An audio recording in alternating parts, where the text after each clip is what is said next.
Waqt is-sessjoni tal-plenarja tal-Parlament Ewropew fi Strasburgu sar dibattitu li fih tfakkar is-7 anniversarju mill-assassinju ta' Daphne Caruana Galizia. Dibattitu li matulu ingħata rendikont tal-Istat ta' dritt f'Malta.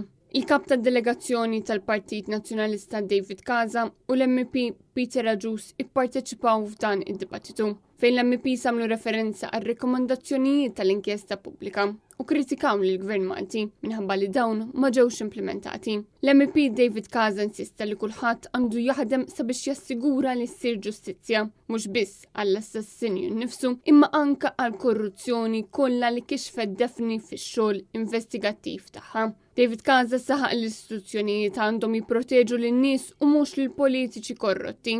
Min-naħa tiegħu l-MP Peter Rajus innota li għal 7 snin minflok riformi l-Gvern Malti ħad demokrazija tal-pajjiż fid-direzzjoni opposta. U issa l-Gvern irid iddaħħal liġi ġodda tal-libel kriminali fejn minflok jipproteġi l-ġurnalisti jrid jipproteġi il-politiċi.